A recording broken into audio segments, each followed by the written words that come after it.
महाराष्ट्राच्या पहिल्या महिला उपमुख्यमंत्री सुनेत्रा अजित पवार कालच वहिनींनी उपमुख्यमंत्री पदाची शपथ घेतली. हे होत असतानाच बऱ्याच चर्चांना उधाण आलं. दुःखाचा प्रसंग आहे.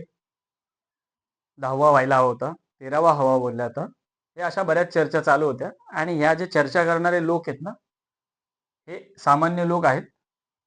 सोबतच जे विरोधात आहेत, म्हणजेच विरोध करणारे लोक आहेत, हे अशा विचारांचे लोक आहेत.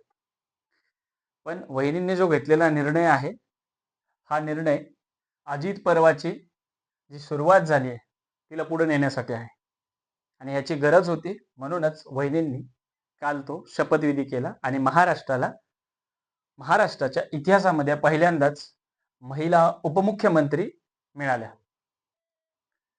एखादी स्त्री आपल्या पतीच्या दुःखद निधनानंतर त्या दुःखातून सावरणं इतकं सोपं नाही, पण त्या खंबीरपणे उभ्या राहत आहेत, कारण की महाराष्ट्राला गरज आहे.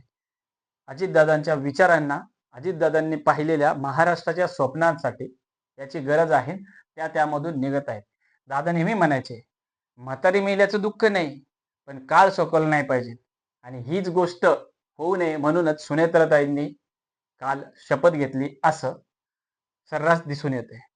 त्यामुळं जो काही निर्णय घेतलाय तो अतिशय योग्य निर्णय आहे आणि यासाठी आपण सगळेजण त्यांच्यासोबत उभे राहूयात. जास्त दादांनी कार्य केले तसेच कार्य त्या दादांकडून प्रेरणा घेऊन करत राहतील आणि या महाराष्ट्राच्या उज्ज्वल भविष्यासाठी त्या काम करतील असं मला तरी दिसून येत आहे. त्यामुळे हे जे काही चाललेले विरोध आहेत, या विरोधांचा आभास हा विचारांचा असतो, पण व्यक्तीचा नसावा असं माझं एक मत आहे.